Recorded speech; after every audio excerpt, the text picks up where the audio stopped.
తప్పన్నయ్యా, అలా అనకూడదు. ఇప్పుడు మనతో రాకపోతే తనదే తప్పవుతుంది. ఇంత చిన్న విషయాన్ని ఎందుకు పెద్ద చేస్తున్నావన్నయ్యా? ఇది చిన్న విషయం కాదు శశి, నా ఈగోకి సంబంధించిన విషయం. ఆ రోజు ఇంట్లోకి రావడానికి ఎంత పెద్ద గొడవ చేసింది. ఇప్పుడు ఇంటికి రమ్మంటే ఎందుకు రాదు? అంతా తన ఇష్టమేనా? తన ఇష్టం ఏదైనా నేను తాళి కట్టక ముందు వరకే. నేను తాళి కట్టాక అంతా నా ఇష్టం. నేను చెప్పినట్టే వినాలి.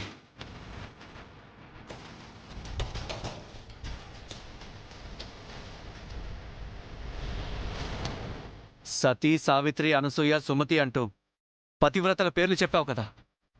తమ భర్తల కోసం వాళ్ళు ఏం చేశారో ఇప్పుడు నువ్వు అదే చెయ్యి. అలా చెయ్యను అంటావా? ఇక్కడే ఉండిపో. నీకు నేనక్కర్లేనప్పుడు నాకు నువ్వు అక్కర్లేదు.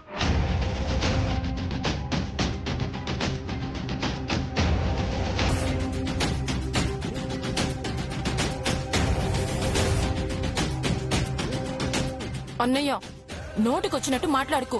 వదిన్ని వద్దన్నావంటే కొట్టేస్తాను చూడు. శశి, అన్నయ్యతో అలా మాట్లాడకూడదు. దివ్య, నువ్వు బయలుదేరమ్మా. వెళ్ళను జడ్జి. మా కోసం నీ జీవితాన్ని నాశనం చేసుకోకు దివ్య. అతనిక్కడుంటే అదే నీ ఇల్లు. కావచ్చు నానమ్మా, కానీ నాకంటూ ఒక వ్యక్తిత్వం ఉంది కదా. నాకు పనుంది అని చెప్పినా ఈ మనిషి పట్టించుకోకపోతే నేనేం చేయను?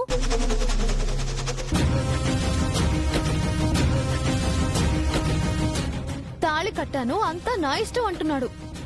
నా ఇష్టం ఏం లేదా? తనేం చెప్పినా నేను చెయ్యాలా? తాళి కట్టాడు కాబట్టి తల ఊపాలా? నా వల్ల కాదు.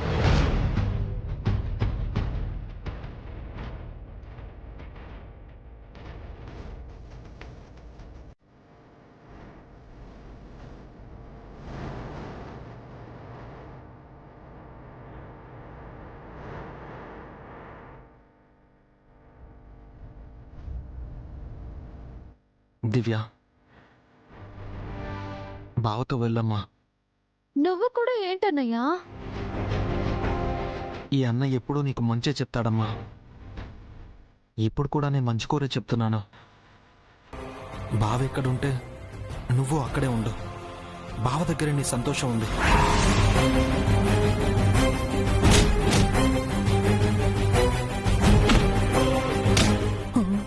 వీడు వాడేనా ఎంత మారిపోయాడు? అది కాదన్నయ్యా. జేజీ, నానమ్మ, నేను అందరం చెప్తున్నాం కదా, బావతో బయలుదేరు. దివ్య వస్తుంది బావా. తను మీతోనే ఉంటుంది. తను మీ భార్య బావా. మీరెప్పటికీ కలిసే ఉండాలి. విడిపోతామనే మాట దయచేసి మీ నోటి నుంచి రాకూడదు.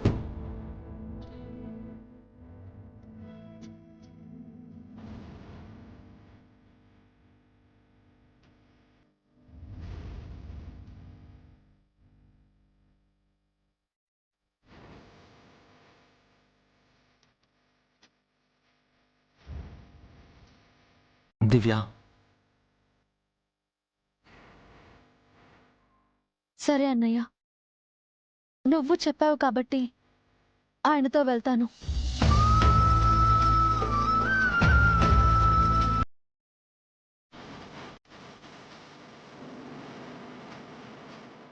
కానీ పెళ్లి చేసుకుని అత్తారింటికి వెళ్తున్నాను. నన్ను ఉత్తి చేతులతో పంపించేస్తావా? ఇదేదో ఫిట్టింగ్ పెడుతున్నట్టుంది. ఏం కావాలమ్మా? చీరలు కావాలా, నగలు కావాలా, లేక ఈ ఆస్తి కావాలా చెప్పు. నువ్వు ఏది అడిగితే అది నేను ఇస్తాను. అదేదో మనల్ని అడిగితే మొత్తం ఆస్తంతా రాయించుకోము. అందుకేగా మనల్ని అడగరు. తీరా అడిగాక కాదనవుగా అన్నయ్య. నీకోసం నా ప్రాణమైనా ఇస్తానమ్మా. అయితే ప్రమాణం చేయి. నేను మాట తప్పనమ్మా. నా మీద ఒట్టేసి చెప్పన్నయ్య. నాపై నీకు నమ్మకం లేదా? నమ్మకం లేక కాదు, నా మీద నీకు ఎంత ప్రేమ ఉందో అందరికీ తెలియాలి.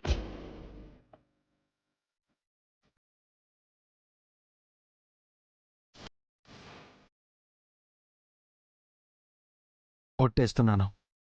ఏం కావాలమ్మా? వదిన కావాలి.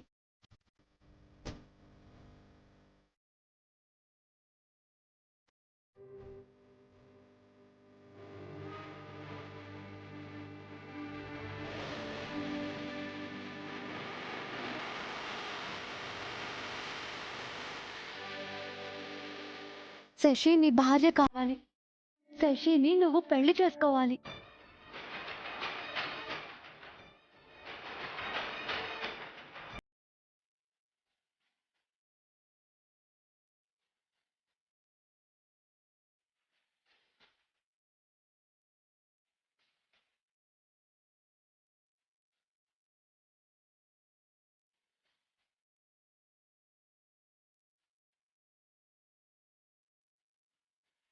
ఏదో అడుగుతుందనుకుంటే ఇంకేదో అడిగిందేంటండి? అడగాల్సిందే అడిగింది.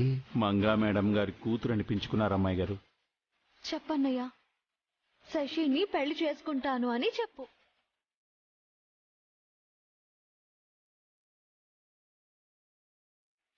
మీరిద్దరూ పెళ్లి చేసుకుని అప్పుడు నన్ను సంతోషంగా మా అత్తారింటికి సాగనంపండి. ఆనందంగా వెళ్తాను.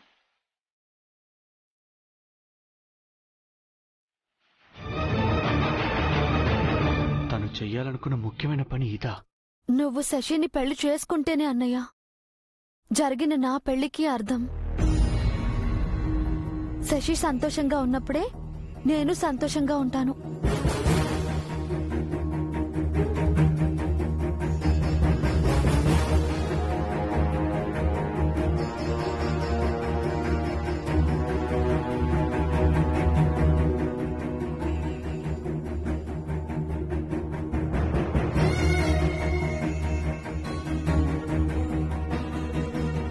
వాళ్ళ గురించి అమ్మాయి గారు ఆలోచించరేమో అనుకున్నాను.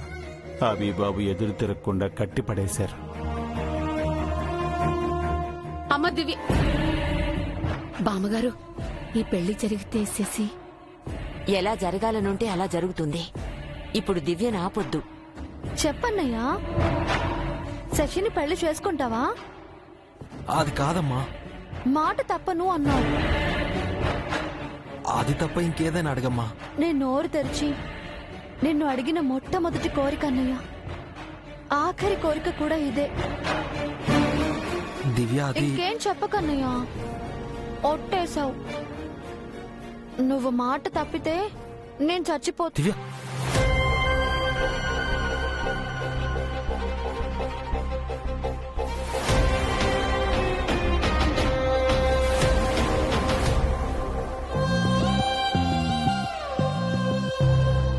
వద్దమ్మా, పొరపాటున కూడా ఆ మాట అనొద్దు. శశిని పెళ్లి చేసుకుంటాను. అన్నయ్య,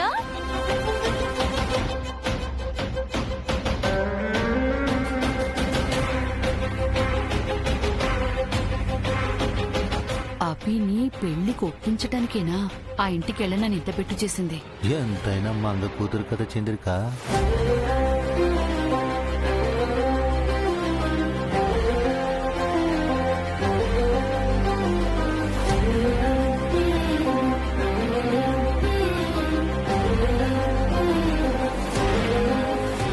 థ్యాంక్స్ అన్నయ్య, థ్యాంక్ యూ సో మచ్.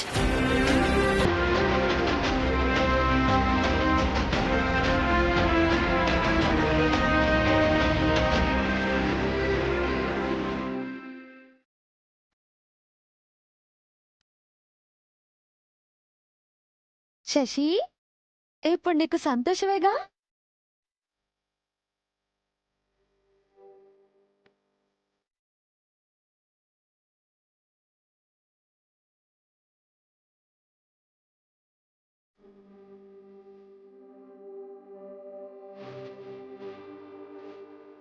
ఇంకా ఏమిటి సార్ చూస్తున్నారు? బావా బావమరుదులు ఇద్దరు చేతులు కలపండి.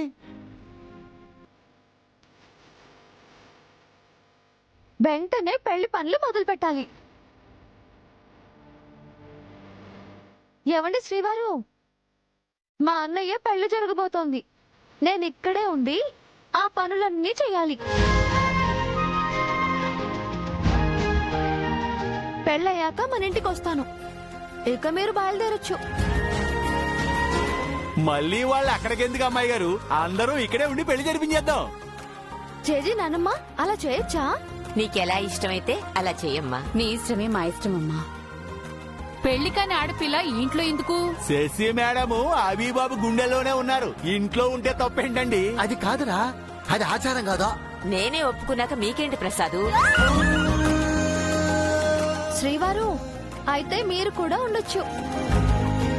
ఇక బాజా భజంత్రీలు భోగించాల్సిందే. శ్రీరస్తు శుభమస్తు, శ్రీరస్తు శుభమస్తు, శ్రీరస్తు శుభమస్తు.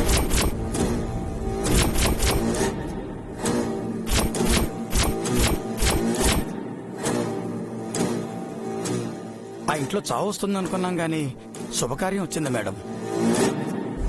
అభి శశీలకి దివ్య వెడ్డింగ్ ప్లాన్ చేసింది. మరణ మృదంగం మోగాల్సిన చోట మంగళ వాయిద్యాలు మ్రోగబోతున్నాయి. వాళ్లకు పెళ్లి గడియలేమో గాని మనకు మాత్రం మంచి రోజులు వచ్చాయి మేడం. కార్ రెడీగా ఉంది, మీరు రెడీగా ఉన్నారు, ఇంకెందుకు ఆలస్యం? పదండి మేడం. ఎక్కడికి నాగభూషణం? చాణక్యుల దగ్గరికి మేడం. ఎందుకు? శశి అభి పెళ్లి చేసుకుంటే శాపంతో చనిపోతుందని చెప్పేద్దాం. చెప్తే ఆ పెళ్లి ఆగిపోతుంది, దివ్య పాచిక పారదు, హ్యాపీగా ఉండాల్సిన ఇల్లు ఏడుపు గట్టు కొంపలా ఉంటుంది. అదే కదా మనకు కావాల్సింది.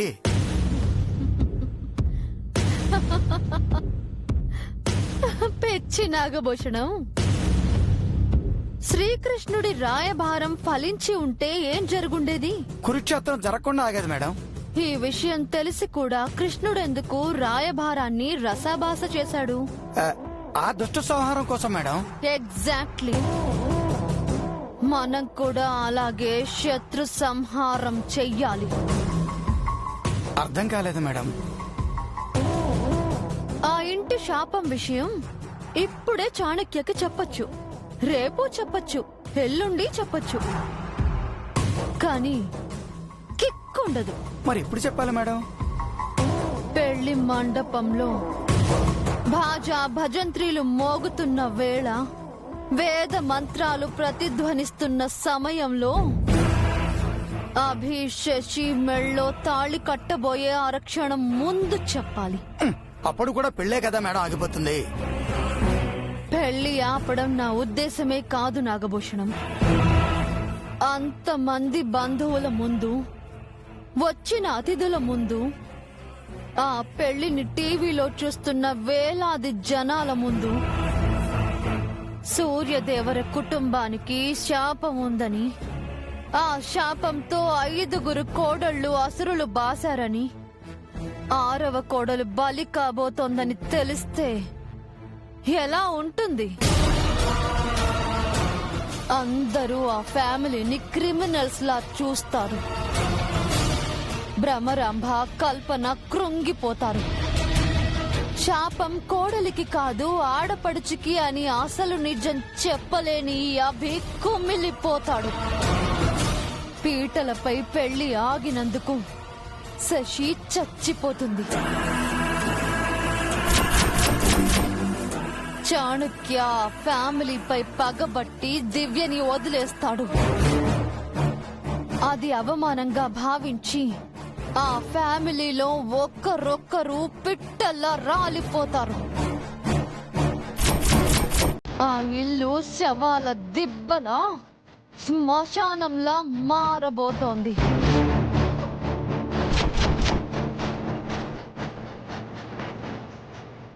ఇదంతా చచ్చిన మంగ జై పై నుంచి చూసి నిత్యకి ఎందుకు ఇంత అన్యాయం చేశామా అని తమ ఆత్మలని క్షోభ పెట్టుకుంటారు. స్వర్గంలో ఉన్న మా మామ్ దేనికన్నా నరకం నయమని అక్కడికి వెళుతుంది. ఇది కదా నాగభూషణం, మనం చూడాలి.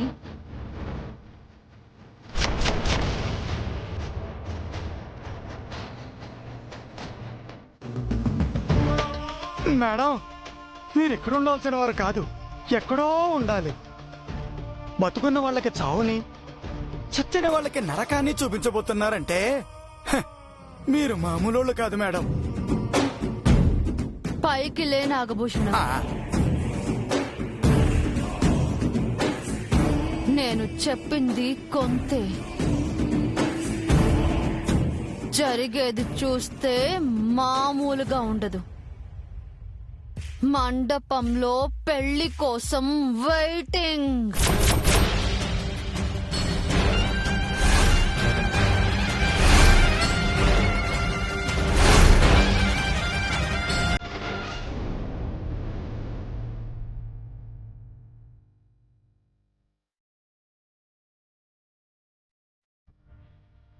నేను తాళి కట్టాక అంతా నా ఇష్టం. నేను చెప్పినట్టే వినాలి. ఇప్పుడు రాకుండా తర్వాత వచ్చి స్ట్రైకులు ధర్నాలు చేశావంటే అప్పట్లో ఊరుకోను. అక్కడికక్కడే డివోర్స్ ఇస్తాను.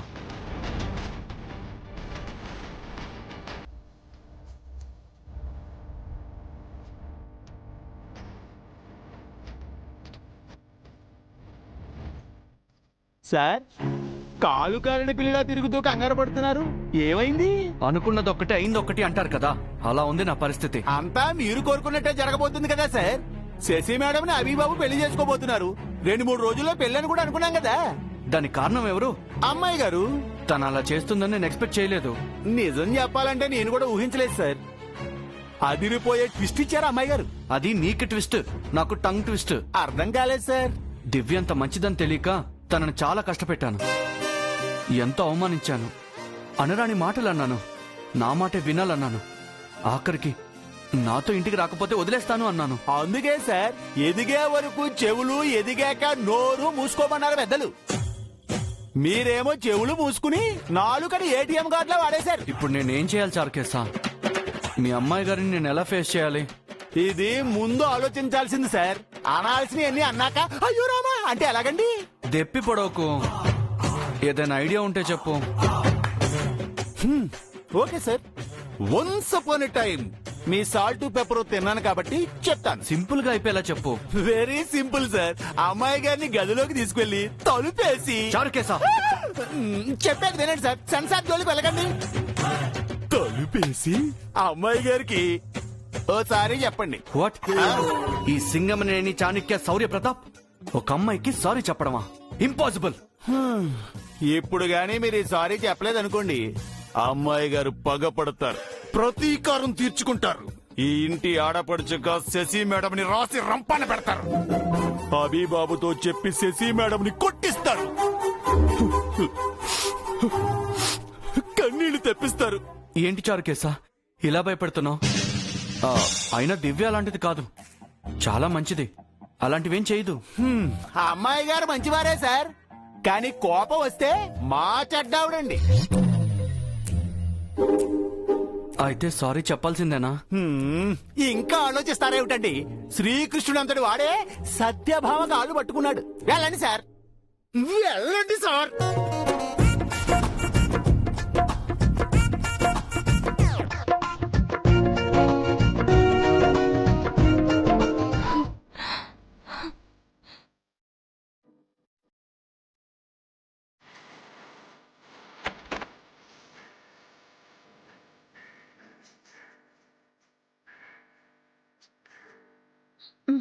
పిచ్చి పిల్ల, ఏ మాత్రానికి ఏడవాలా? ఊరుకో.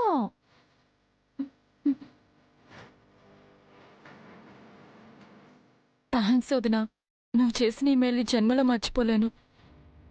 చిచి, ఇది మేలేంటి? ఇంకా మా అన్నయ్య చేసిన తప్పుకి నేనే నీకు సారీ చెప్పాను. ఆయన ఏ తప్పు చేయలేదు. ప్రేమించి పెళ్లి చేసుకోను అనటం తప్పు కదా? దానికేదో కారణం ఉండుంటుంది. కారణం ఏదైనా ప్రేమికులు విడిపోకూడదు. నువ్వు మా అన్నయ్యని పెళ్లి చేసుకోవాలి. అందుకే పట్టుబట్టి ఒట్టేయించుకొని మరీ మాట తీసుకున్నాను.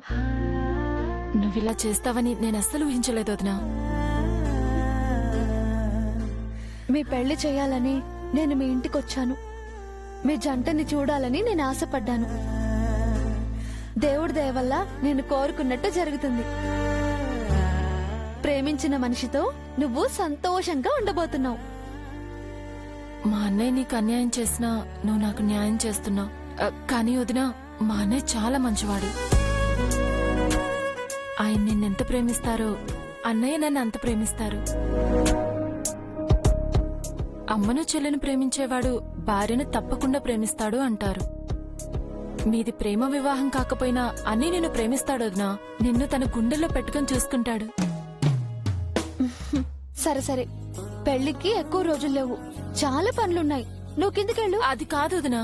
ఆడపడుచుని అర్ధ మొగుణ్ణి చెప్తున్నాను, వెళ్ళు.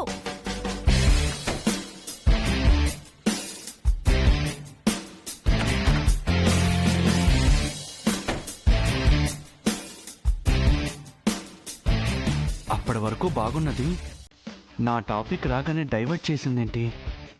లోపలికి వెళ్తే నన్నేం చేస్తుందో.